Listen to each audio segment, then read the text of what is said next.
I wish I had learned this truth many years ago.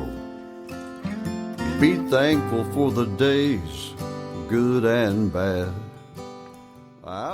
All right, welcome to episode 13 of Warrior versus Zombie, and I have an incredible warrior here today with me, Ed Trinkle, and I can't be more excited to share his journey with you and give you some insights. But first, let me talk to you a little bit. For those who haven't joined Warrior versus Zombie before, let me talk to you about what Warrior versus Zombie is all about. First, as warriors, success is not a journey, it's a destination. As warriors, we all have a history of ups and downs, wins and losses that are all a part of making us who we are up to this point, and they provide a foundation for our path forward.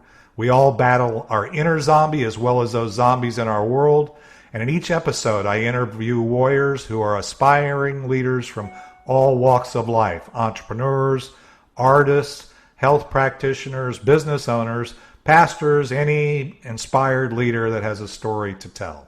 These warriors have a cause, they have unique value, and they have a vision that goes generations into the future.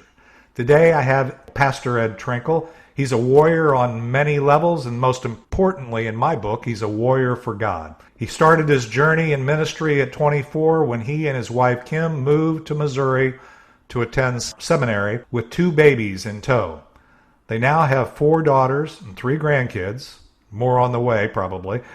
He's pastored in Philadelphia, where he also coached basketball, volunteered in public schools, and ultimately built a youth camping network with over 75 churches and led camps of over 1,000 churches. 1,000 students. He has been a missionary to students in the Philippines. He's pastored and grew a church in Jacksonville, Florida. Then he moved back to his home church in Philadelphia to resurrect a dying church from 2008 to 2015. And in 2015, he finally found his way to Texas and Dallas-Fort Worth, where his warrior skills were needed to successfully, as I call it, land the plane of a 45-year church and school ministry that was really in an unsustainable financial position. And in 2017, launched Warehouse Church in Plano, where he is the senior pastor, my pastor, today. In his spare time, he was able to also finish his PhD in 2019. So, wow. A lot more I could say about this man, but Ed, how you doing? I'm doing good, Dave. I appreciate the opportunity to be with you today and just visit with you and share some of our journey with you, and you're part of that journey as well, so we sure appreciate you. Well, I'm enjoying having you here. So tell me what, I know a lot of the things that are new in your world, but share with the audience, what kinds of things are you wrestling with these days with all the COVID and the shutdowns and the moving target that we're having to deal with, and online and offline? And I'd be interested to hear your perspective on all of this. Sure. It's amazing as we face 2 pretty substantial occurrences in our country with the racial divide happening kind of at what we thought was the tail end of COVID. I think the thing that unifies us as a nation is that we're all going through this together. It's just that we're kind of all responding a little bit differently. But from a personal level, we're doing really good. We've hunkered down pretty good. We've been able to visit a lot of our neighbors and do some things in the community to try to help out people in need. And we've really enjoyed that a lot. My family's doing good. We kind of feel bad. My kids all live within a mile of our house. And we have 3 grandkids and 2 grandkids coming, one in August, one in October. And I think we were actually having dinner together at my home when it was officially announced that we need to be in quarantine and not expose ourselves to people that we not expose ourselves to people that we hadn't been around. Well, we're pretty fortunate. We're with each other every day. So our COVID-19 quarantine was very busy. Our kids were over every day. Our trash cans, the Plano picks up my trash cans for me. I had to empty my trash can halfway through the week because we were eating in so much. But it was fun, and we really got to enjoy some downtime while we were doing so much for our church, like you do with your podcasting and your networking that you do through Zoom and so forth. That was our life with the church. We were online every day. and then doing our online services and doing daily updates to stay connected. And then when we were able to start meeting live again on Mother's Day, we're now meeting online 3 times a week on top of our normal church services. So honestly, I mean, we're pretty fortunate. None of us have been sick. We thank God for that. But we have been busy as a one-armed paper hanger for the past 3 months. It's just been amazing the pace that we've been following. Yeah, I've actually admired your stamina through this whole thing, having seen it from my angle, and I know what you're saying. A lot of people have said, "Wow, I wish I could get back to work," or "I wish I could get back to doing stuff." And I know in your world and listening to you talk, I know that it hasn't been a lack of work challenge for you, and I'm the same way, and some of that is self-inflicted. But it's because you're passionate about what you do, and I know that. The other thing that you have, I'm a little jealous of, but have managed to work my way around as much as possible, is having 5 kids and 5 grandkids myself, is being able to stay, socially engaged with them, which has required some creativity that we both had to muster, learn some new technologies. We're doing this podcast via Zoom. I started out doing it in a studio and found out that a lot of the guests were somewhat uncomfortable in being, locked into a smaller studio or whatever in the spacing. And it was just easier to start doing it via Zoom, which required us to learn a lot of things, right? You had to learn some things in doing the Facebook Live and the YouTube channel and a bunch of stuff. So yeah, it's been a journey, but I connect with my family 3 times and my kids 3 times a week via Zoom. So that's been actually, that's why I say I don't like the term socially distanced, because we're not socially distanced. We're just physically distanced while staying socially connected, as you've heard me say a number of times. So you're able to be both physically close as well as maintaining social closeness with your family, which I'm a little envious of, but it is what it is, and God's on the throne and we're moving forward. So that's a beautiful thing. Yeah, I think my only regret during this whole quarantine is that I didn't purchase stock in Zoom back in January. Yeah, I have those regrets as well. That's often the case, though. These things come and go, and I think, man, if I'd only. And I've got a few of those stories in my life. Well, let's do this. I can't wait to get into your story, and then we'll talk about where you're at. But in this next segment, I want to hear a little bit about how you got to be. I know you didn't start off in ministry, as we said. You got started in the age of 24, very young family, and I want to hear that story a little bit, as well as anything else you'd like to share in the next segment. So with that, we're going to take a quick break here and hear a little bit of Ricky Jean Wright and It's Not the Getting There. And we'll be right back with Warrior vs. Zombie and Ed Trinkle.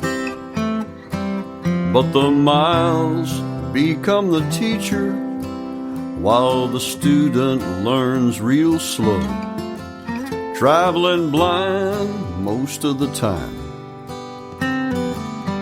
Wherever you go, it's not the getting there, it's the journey every day. It's not a race to see. All right, we're back with Warrior vs. Zombie, and I've already had an awesome check-in with Pastor Ed Trinkle, and a warrior on many levels, but I'm really, really fascinated and want to hear about how he got to be in ministry since he was 24 years old, and hear some of his journey along the way. I know it's had its ups and downs and challenges. So, Ed, what can you share about your journey? Well, thanks, Dave. I think I could share with the one same thematic value that probably everybody could talk about with their journey is it's sometimes your journey's bumpy. When I was a young man, I had just a great privilege of working with my dad in your typical Philadelphia hoagie cheesesteak community family store. Everybody knew our names. We had our whole neighborhood that my dad really just took care of the needs of them. Rain, sleet, or snow, if the postman wasn't out, Tiny T's was open. That was my dad's store. And I learned so many great things from him about work ethic and about running a business and how to respect people. But my dad wasn't at the time really a religious guy, and or even went to church. My mom kind of drove that for our family. But sometimes you know how it goes when you're growing up. Sometimes you take your dad's side on things, or maybe you gravitate towards your mom. And my dad was such a strong influence with me. I just wanted to be with him. And I had some struggles in school. Dave, back when you and I went to school, there weren't all these specialty educational options that you could have for ADD and dyslexia and special needs and all those kind of things. But I didn't know this until I actually went to college. But I struggled all the way through school with dyslexia, and but never diagnosed. And then when I did surrender my life to serve the Lord in full-time ministry, I had to start the whole process of taking the ACT test and going through those things that 16-year-olds go through at 24 years old. But it was really my journey with going into the ministry kind of started with, when my wife and I got married very young, and we were 18 and we had some kids. And I had a guy come in my dad's store. I was working third shift one night, and he said, "You know what your life's going to look like when you're my age?" And he was about 50 years old. His name was Chuck, and he was a postal worker. And he said, "It's going to be just like mine. I'm divorced. My kids hate me, and I live in a one-bedroom apartment, and I'm the loneliest man in the world." And he walked out of the store, and I wasn't making a whole lot of great decisions. I was taking care of my wife and our finances, but I was out, partying a lot as a young man, doing a lot of drinking and smoking weed and just kind of living a very reckless life. And, that was a pretty provoking thought that guy spoke into me that day, that really just was a seed that germinated and grew. And then I had a friend of mine that came and started inviting me to church, and I went to church after about a year of him visiting my store almost every week. And it was on a Sunday night. And I heard a great message about people that have the evidence in people's life if you have a relationship with Christ. And that's when I gave my full life to Jesus, when I was about 23 years old. And I went home that night, dumped about probably $3,000 worth of alcohol down the toilet. So we had the cleanest pipes in our neighborhood after that flush, and threw away a big bag of weed that I had that my wife didn't know about at the time. So that was also some healing that needed to happen. And went and told my dad that I was sorry for not, living a better life in front of him. Said the same thing to my wife, and they said, "Well, good, start proving it." And we got into church and started serving in with students, and just daily was trying to immerse myself around positive people, in the Bible every day, memorizing some verses, reading every single day, and starting to do some disciplines in my life that had never been a part of my life. And I told my dad about 2 months into this that I was going to quit working for him and go to seminary out in Missouri because I wanted to be a pastor. And boy, he was ticked. He did not like that a little bit. We, part of the family business mentality is that one of your kids takes over the business someday and the rest of them go to college. And my dad and I were supporting three of my siblings at the time in college, and they were just starting to graduate, and I was kind of the last one to go. But it really was, it kind of had a really negative impact on our relationship short term at the time. And my dad told me that, that I wasn't his oldest son anymore, and but I would always be his son, and he loved me. But this was really, at some level, a betrayal, leaving the family business like that. So that was a tough thing for our relationship, but that has a happy ending too. So I'm blessed. My dad now is a follower of Jesus, and one of my biggest cheerleaders. And we are very, very thankful for the journey that God put us on, even back then until the time of when he accepted Christ. It was just a beautiful story for him. But went to school, took the ACT test, and my teacher said, "You don't know how to read, do you?" And I said, "Well, I can. It just takes me a long time." She said, "You have dyslexia." And I sat in some special ed classes as a 24-year-old college student with 18-year-old kids, very humbling. And she taught me some tools. It's always going to be difficult for me to read, but she gave me some tools to teach me really how to read. And at 24, 25 years old, I read my first book, my first adult book, not like, not like Mad Magazine or Sports Illustrated, right? So we were able to finish school in 3 years, work third shift throughout the process. We were able to take summer semesters and everything, got my bachelor's degree, and then went back to Philadelphia. And I was a youth pastor there for 7 years, did a lot of things in the community with coaching, like I was telling you before. And God put something in our heart about, we really have just had a big heart for fixing broken things, and that does not necessarily broken vehicles, but broken lives and even broken systems in churches. And that really started our journey. We became missionaries after 7 years of serving as youth pastors there. We took a broken youth fellowship and revitalized, just poured some life into that, breathed life into it from the Lord. And we took a group of about 150 students from about 20 churches up in the Northeast to a thriving youth ministry camp thing that was 3 camps over the summer, a few thousand kids, and scaring 100 churches just about every summer. And then we wanted to do that for emerging churches in the Philippines. We had a good friend in the Philippine Islands that invited us to come and help us to launch a youth ministry training vehicle for churches that were already established.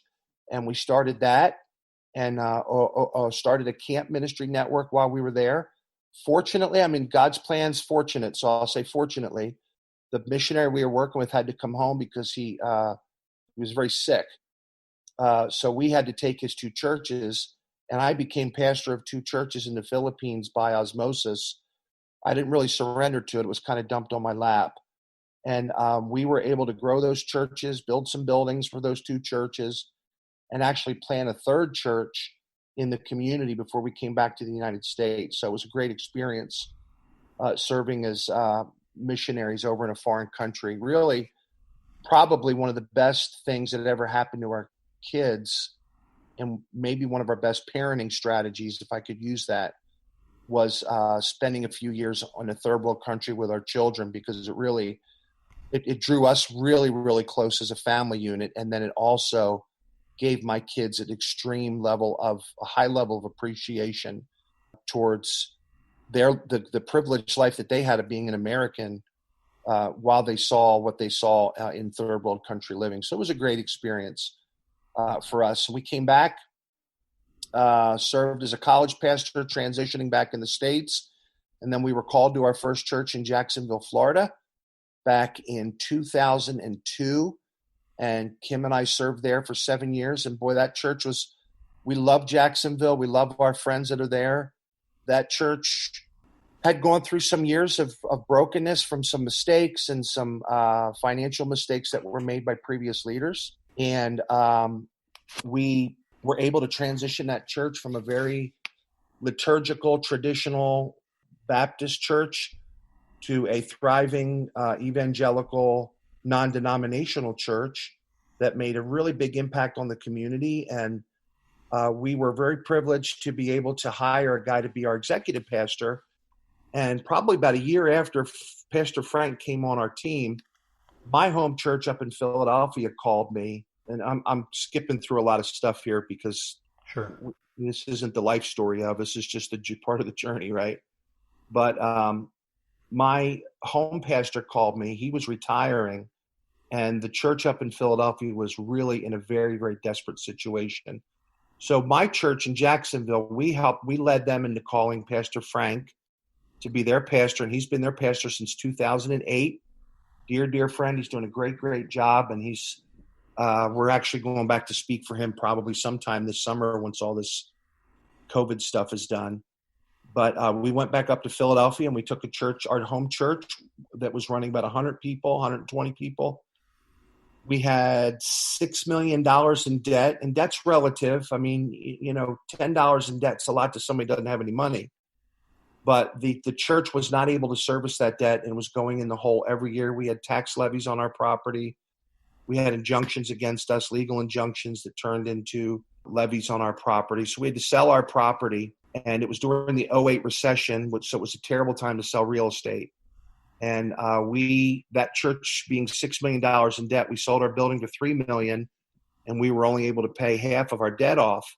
So we just hunkered down over the next 4 years and just kept throwing money towards our debt. We would buy old debt.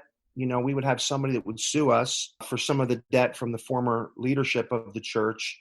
And let's say that this debt holder was holding a $10,000 note. Well, we would negotiate with them and pay it, and they would allow us to pay that note off for $2,000. And we were able to negotiate about $2 million in debt, $2.5 million in debt, actually, with about $300,000. But that took, that just accumulating cash, making offers, accumulating cash, making offers. And we met in a public school. We met in an abandoned warehouse. We met in a junior high school. We were in 6 different locations in 5 years. And it was a grind, but it was great because during that whole time, that church grew from 100 and some people to almost 600, 1 weekend service to 5 weekend services, a big presence in the community with big community days we were big sponsors of, and Little League coaching. And man, we were all over the place in the community, very, very well known for the work that our church did in that area. And then the interesting thing is I had a friend that was pastoring, Dave, your church, Canyon Creek Church, and he was a good friend of mine, and he had to step out of ministry for personal reasons.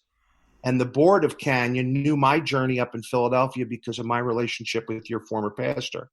And they asked me to come down and consult for them after the former pastor had left to try to help them put a plan together on moving forward as a church.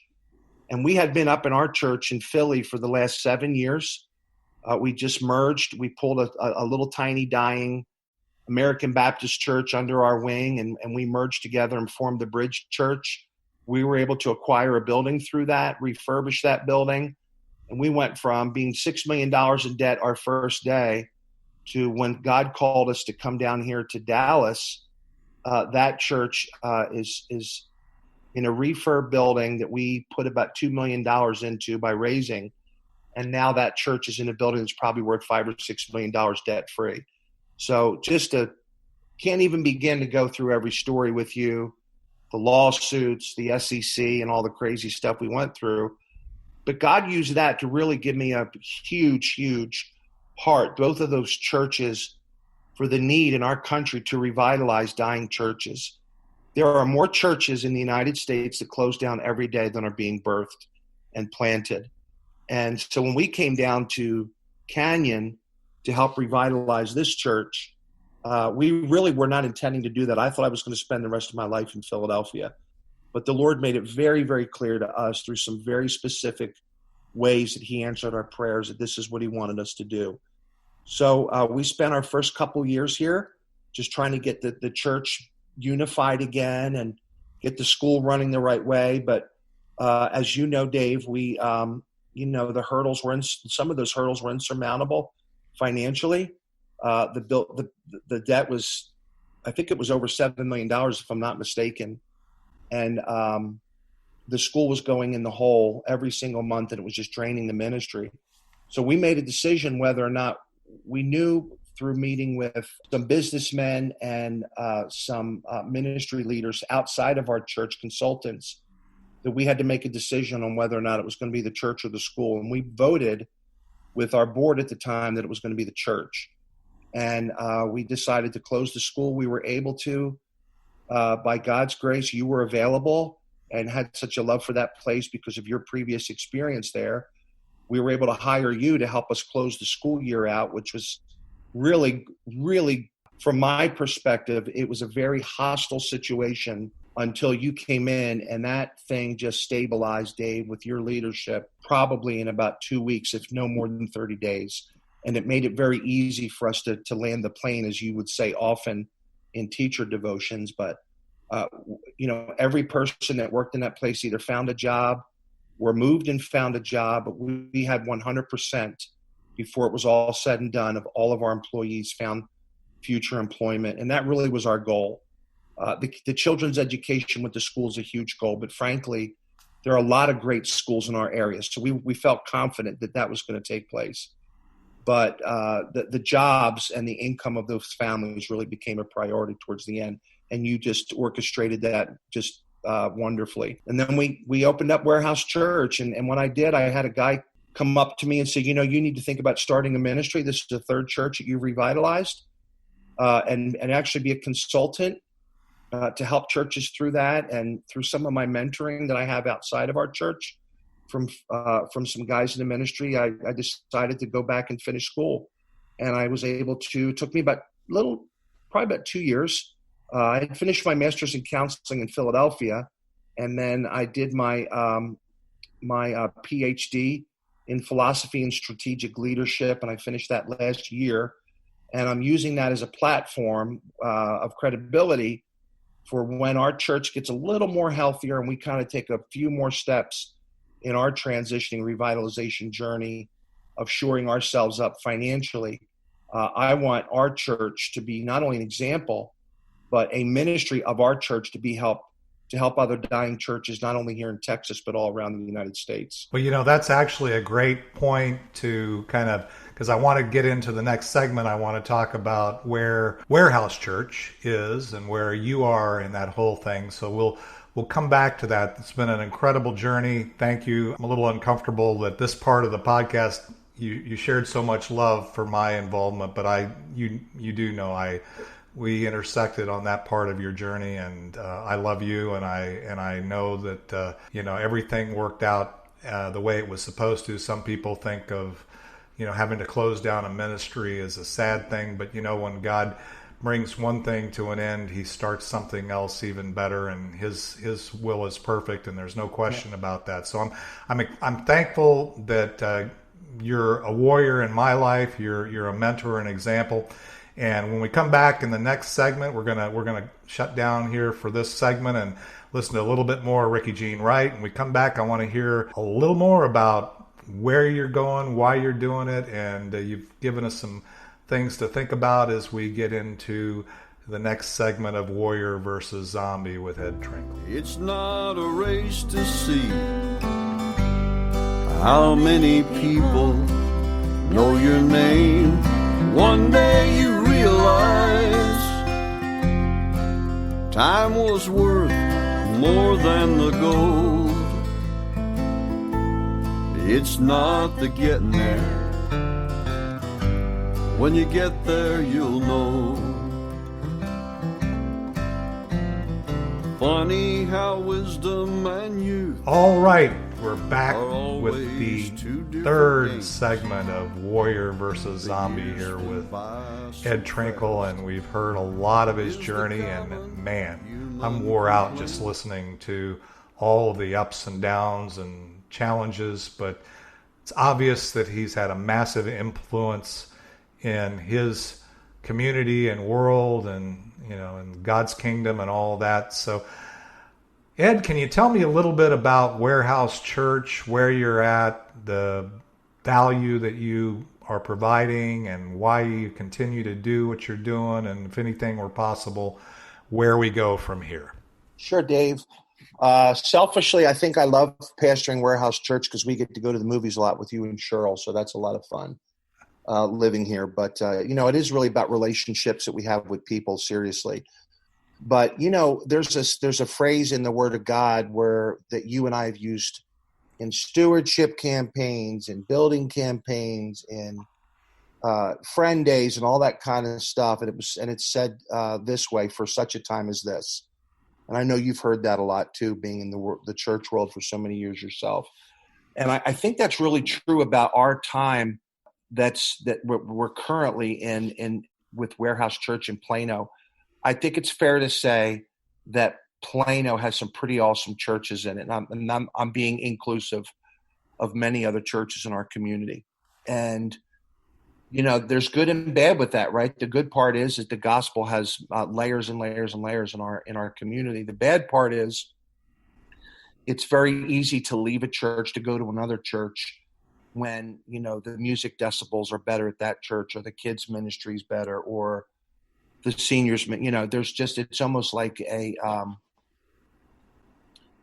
buffet, right? Where you could be very particular about the worship style and the preaching style and the dress style and the ministry style. But one of the things that we have seen, our little niche for our area, is and many people know this a lot better than me from living here for so many years, but Dallas has become really a huge melting pot from my perspective to the degree of New York City, Orlando, Los Angeles, and Seattle. I mean, there are people from everywhere here. There's a huge Latino connection, obviously being so close to Mexico, and there's a lot of Latino families here.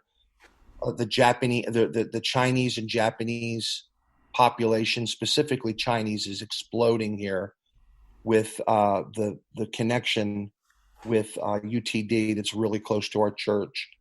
I think over 50%, if I'm not mistaken, of their students are foreign students over at UTD. I could be wrong, but I know it's a very high number. We did a survey a few months ago, back before COVID stuff happened, and it was an impromptu survey. It wasn't official, so I guess it'll be like a presidential polling, right? Plus or minus 2 points. But we asked how many people in our church were from, not the Metroplex, not Dallas, but were actually from the state of Texas. And probably about right at 30% of our people acknowledged that they were from, this state.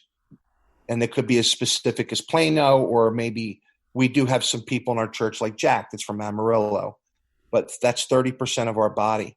70% of our church is not from this area. They're first generation Texans moved in for the big job boom that's been happening over the past few years. We saw this the first week back from COVID, Dave. You were there with us. Not too many of our long-term families were there, but if you notice, the higher percentage of people that were there that day were young couples that don't have family members in the area that needed to see somebody they were familiar with, and they came looking for love and actually looking for hugs. It was kind of interesting. And we really feel that we have a really good our niche or impact has been with connecting with families that aren't from this area, that are move-ins, and are currently experiencing the same thing that Kim and I and my family experienced 5 years ago when we moved to this region. So, and I know there's, and you hear it on the news every day, there's a big fear that Texas is going to turn from a red state to a blue state. That's the right colors, right? Am I saying that the right way? Yep. But, there's a big fear of that because, a lot of people from California are coming and Michigan and New York and the Northeast part of the country, and people are scared to death that Texas is going to be a liberal state someday. Like, that's the biggest thing in the whole world that matters. But there is the job boom down here is really, it is the best. This region has had the lowest unemployment in the whole United States. And it's only going to keep getting better once COVID, it'll turn around really quick down here because of all the new job opportunities. So that's what we kind of feel our niche is being that church for people that aren't from this area, that aren't used to like a Southern kind of church way, but they are looking for Jesus and looking for an opportunity to have community with like-minded people. And it's kind of neat connecting families in this area that don't have families and that aren't really, tied into the community that well because they're new here. So we really think that that's our niche here. And again, we really are looking forward to once we're done from COVID and we're kind of back in the normal groove again, we're really going to be aggressive in 2021 with looking for other churches that we can assist in their revitalization journey with coaching and with help from our board who are ready to jump in and be a part of that journey. Wow. That's really very cool. And yeah, you've done an amazing job with both landing the plane at Canyon Creek and now all of the things that you have going at Warehouse. And I've been able to be part of that. And I love that every day. And you're exactly right. I mean, I'm not from Texas either. I came here 20 years ago, but I wasn't here. But the constant feedback that I get, and I've, as you know, I've brought some young folks recently to the church, and the feedback that we get is, I've never felt more love than when I come in to this church, and I've felt more people willing to help and serve and make them feel comfortable. And you know what, that is what it's about, right? I mean, that's what we're supposed to be doing, is serving those that God brings into our path. So it's amazing that you have that journey, and I know what you're saying is going to come about. Is there anything else that you want to share? If any, that's a great vision of being able to not only continue to grow Warehouse, but also see Warehouse and our ministry have a revitalizing effect on other ministries in this area. And I think that's an awesome vision. Any other things here before we land the plane? Well, honestly, I sure do appreciate this opportunity, and even to get to talk about the Lord and our church, and what we've been able to accomplish with the through the Lord. We were just tools in His hands, for sure. Of really, the idea was revitalization and actually resurrecting of dead churches.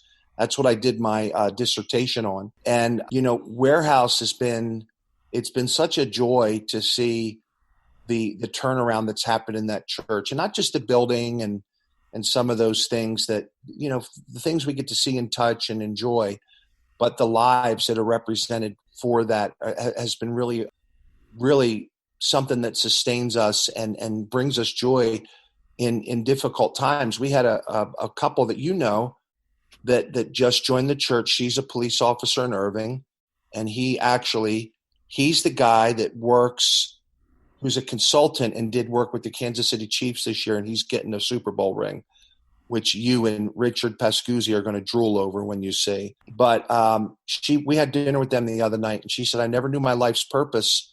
I always wanted to be a cop. They're from Miami. They moved here. I always wanted to be a cop. She went to school to be a police officer. She works for Irving.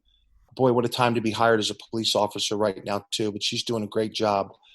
And we pray for her safety all the time. But she said, I found my life purpose the day that I was in church, and I understood that I needed a relationship with God.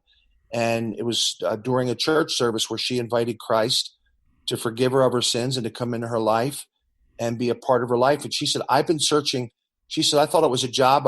She said, I love Texas. I love Plano. She says, I love being a cop, and these are all new in my life. But what I've been searching for my whole life is Jesus. And I think that's one of the neat things about our church. It's very unique. Again, we're not trying to be the best church in the whole world. We're trying to be the best church for the Lord and what He's called us to be. We have a very unusually super duper high level of grace presence in our church, where if there's an alternative lifestyle that you represent, or if you're worried about tattoos or piercings or what you wear, or the opinion of other people, that's just not going to be something you're confronted with when you come into our church. And we have older people as well as young people and young families, but I love the value that our people live out every week of loving people just the way that they are. And if any change needs to take place, that's between them and the Lord. And it's been neat to see that. And I think that value is not just demonstrated on Sunday, it's demonstrated throughout the week. So if you're listening to this, and I hope you'll stay faithful to Dave's podcast, I know that you'll learn a lot of great principles of leadership and even personal development in your journey that you're on. If you're not connected to a good church in the community, we would love for you to come out and just experience one of our worship services and meet some of the nicest people you will in the whole world, and in an environment where you're going to feel welcome no matter who you are and what you represent. We're not going to talk about politics. We're not going to talk about controversies. We just want to talk about Jesus and the difference that He can make in your life.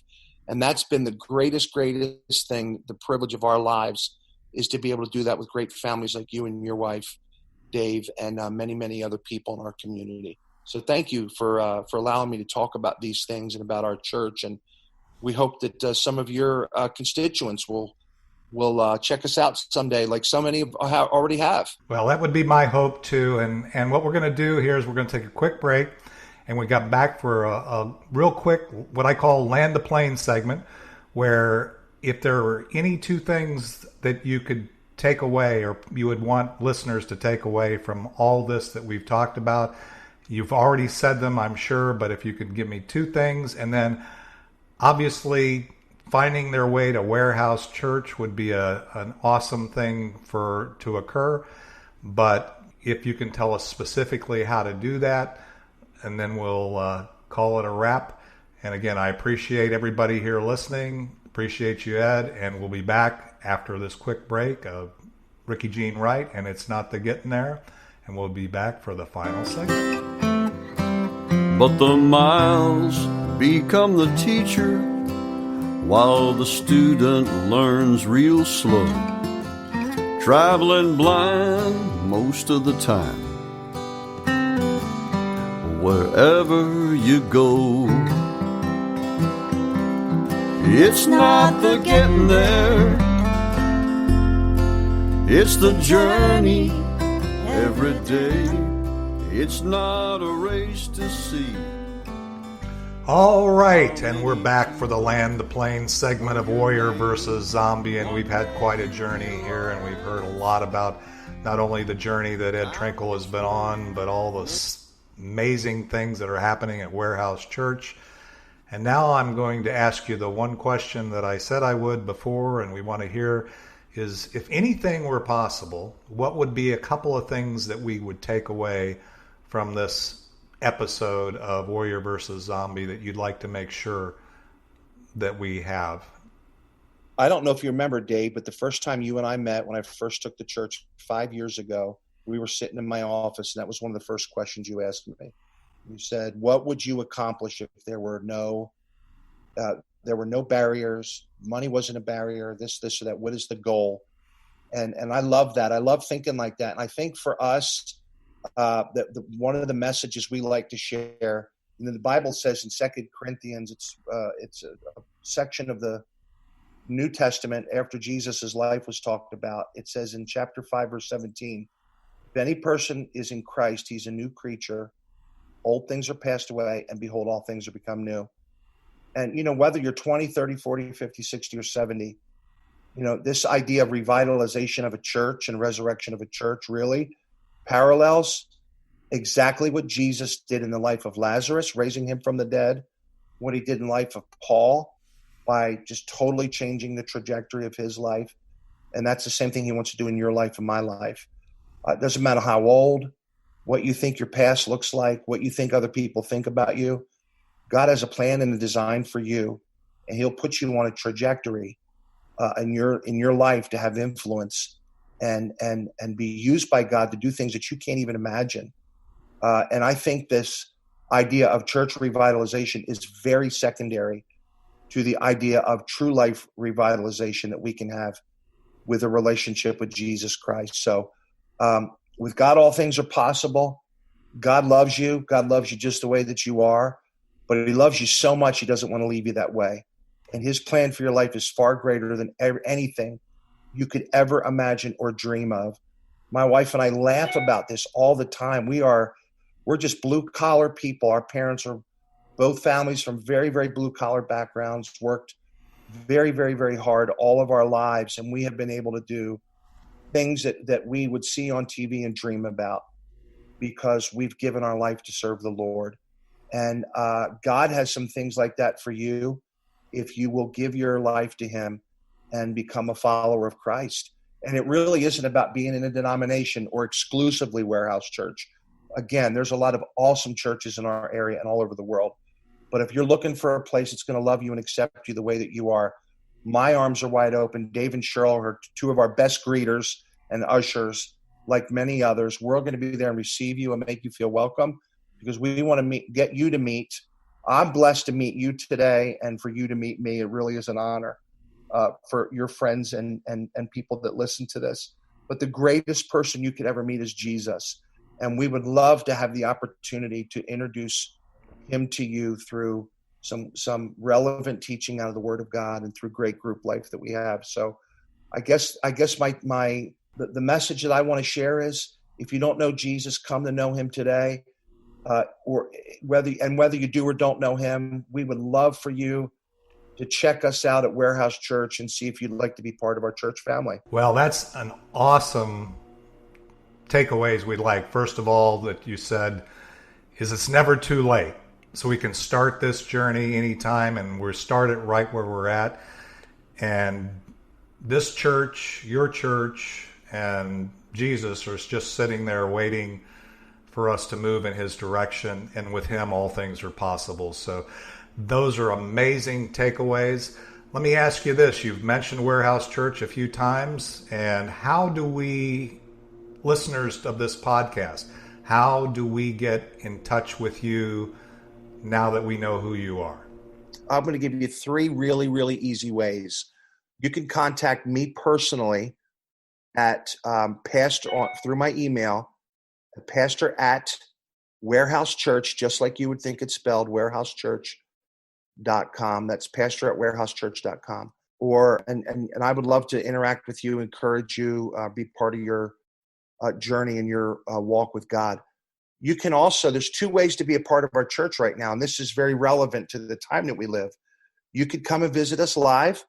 We're located at 600 Data Drive in Plano, Texas, directly across the street from the Lincoln dealership that's there on Plano Parkway. Or probably 90% of our churches right now, you can look us up on Facebook on Sunday mornings at 10 o'clock. We're at Warehouse Church, very simply on Facebook, and you can tune in at 10 o'clock and watch our church service.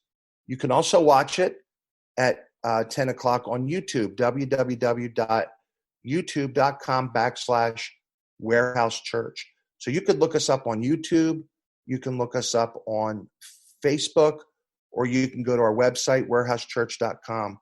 And you can email me, any of my staff. We would love to encourage you or pray with you or do anything we could do to help you along in your spiritual journey with the Lord. Well, thanks, Ed. That was incredible. And I'm sure that there's going to be members of our audience that are going to want to follow up and find more about you and about Warehouse Church. And your warrior journey is amazing. I appreciate you on so many levels. Now I want to say, if you're listening to Warrior versus Zombie on your favorite podcast platform, obviously you know we're there. We're on Apple Podcasts, Spotify, iHeartRadio, Google Podcasts, Spreaker, CastBox, Deezer, Podcast Addict, Podchaser, and also on YouTube. So anywhere you want to listen to Warrior versus Zombie and hear the journeys of our warriors would be awesome. If you'd like to be a guest on Warrior versus Zombie, reach out to me at myvisionwarrior.com. And with that, this is Dave Roberts. This has been Warrior versus Zombie with Ed Trinkle. And listen to the last segment of Ricky Jean Wright, and It's Not the Getting There. It's not the getting there, it's the journey every day. It's not a race to see how many people know your name. One day you realize time was worth more than the gold. It's not the getting there. When you get there, you'll know. One day you realize time was worth more than the gold. It's not the getting there. When you get there, you'll know.